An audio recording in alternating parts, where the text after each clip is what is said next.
یہ چوڑیوں کے اسٹال لگتے ہیں، زیادہ تر بے حیائی کے لیے اسٹال لگاتے ہیں. ماں ساتھ میں ہے، باپ ساتھ میں ہے، شوہر ساتھ میں ہے، وہ چوڑیاں پہنا رہے ہیں جان بوجھ کر کم سائز والی، تاکہ حرام مزے لیتے رہیں اور ناپاک ہوتے رہیں اور ہماری بہو بیٹیاں ہنستی رہیں. اور ہم باپ ہیں، کاش کہ ہمیں معلوم ہو جائے کہ ہم اپنی اولاد کی تربیت نہیں کرتے تو پکڑ کا کیا خطرہ ہے، اور تربیت کی پھر خدا نخواستہ اولاد ٹریک سے ہٹ گیا، اس میں ہمارا پھر کوئی واسطہ نہیں. لیکن ہم دعا کرتے رہیں گے، گلے لگاتے رہیں گے، بیانات میں لاتے رہیں گے، ہدیے تحفے بھی دیتے رہیں گے اپنے بیٹے کو، قطع تعلق نہیں کریں گے اس بیٹے سے. اس کی تفصیل ہے، اب موقع نہیں. چوڑیوں کے اسٹال، اور ہماری بیٹیاں وہاں جا کے کھڑی ہوئی ہیں، ہنس رہی ہیں دانت پاڑ کر، برقع نہیں ہے بھی تو کیا ہو گیا، اور وہ حرام مزے لے رہا ہے جان بوجھ کے. وہ بھی ہنس رہی ہیں کیونکہ حرام مزہ آ رہا ہے نا ہاتھ کو ٹچ ہونے میں. آپ صلی اللہ تعالی علیہ وسلم نے ساری زندگی کسی نامحرم کو ٹچ تک نہیں کیا. ابھی میں انشاءاللہ حدیث پاک پڑھ کے بھی سناتا ہوں.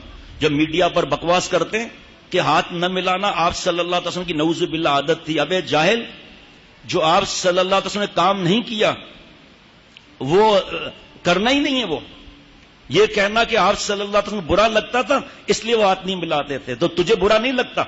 مثال بتا رہا ہوں، میں تو حدیث پاک کی بات کروں گا، عقلی بات نہیں کروں گا، لیکن عقلی بات یہاں کر رہا ہوں کہ نبی صلی اللہ علیہ وسلم تو برا لگے، تو کیا کھلا سانڈ ہے؟ جیسے آپ صلی اللہ علیہ وسلم نے فرمایا کہ سب سے پہلے میں اٹھوں گا، میرے بعد ابو بکر، پھر عمر رضی اللہ تعالی عنہما، پھر سب سے پہلے میں جنت البقیع والوں کی شفاعت کروں گا، پھر مکہ شریف جنت المعلا والوں کی شفاعت کروں گا، پھر طائف کی، پھر سارے دنیا کی. اللہ تعالیٰ کی وحی نہیں آئی کہ محبوب صلی اللہ تعالی علیہ وسلم آپ نے میرے شہر کو بعد میں رکھا، اپنے شہر کو پہلے رکھا. اس کا مطلب اللہ تعالیٰ کو یہ بات پسند ہے. تو آپ صلی اللہ علیہ وسلم کسی چیز کا منع نہ فرمائیں، لیکن نہ بھی کریں، یہ بھی مسئلہ بن جاتا ہے. جاہلوں کو کیا پتا، پی ایچ ڈی کی ڈگری یہودی سے لے کر میڈیا پر آ کر بیٹھ گئے، اور جو وہ بولتا جائے کہ پردہ نہیں ہے تو پردہ نہیں ہے. قرآن پاک کی آیتیں، اس سے پوچھو نا یہ آیتیں ملے گا کون اس سے، اور کیوں ملے گا کسی سے؟ I am busy.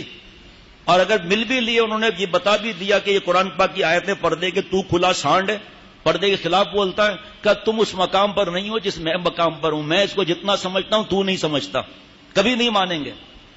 میں جا رہا تھا دبئی سے بیان کر کے ابو ظہبی جا رہا تھا، تو کئی کلومیٹر جب ہم آگے نکل گئے تو دائیں بائیں اتنے بڑے بڑے بلڈنگیں، اتنے ولاس اور لگ رہا تھا خالی ہیں.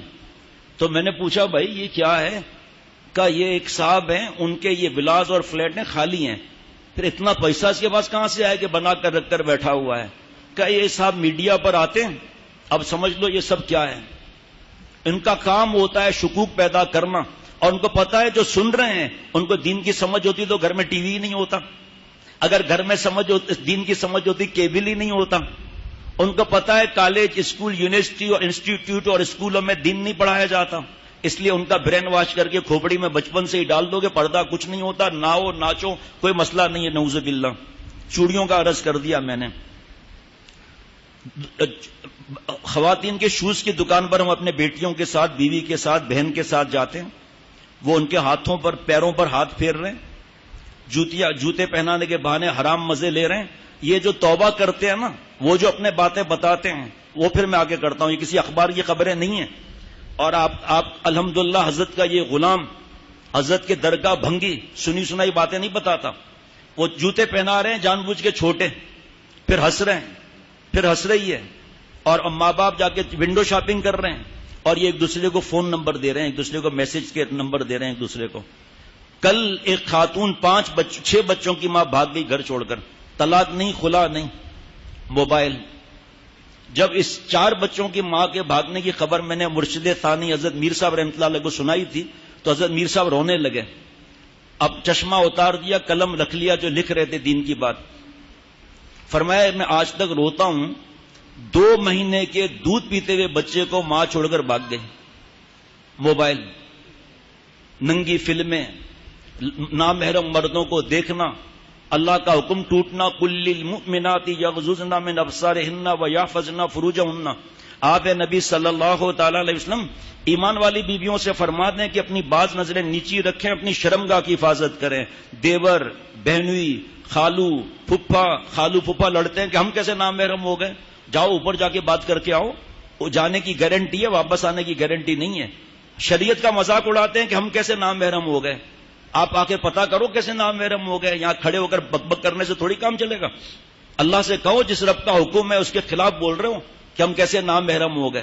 ارے انسان ہے، غلطیاں ہوئی، ہم بھی گناہ گار ہیں، اب تو سدھر جائیں. مرنے کے قریب پہنچ گئے. مامو ذات، تایا ذات، خالو ذات، پھپھی ذات.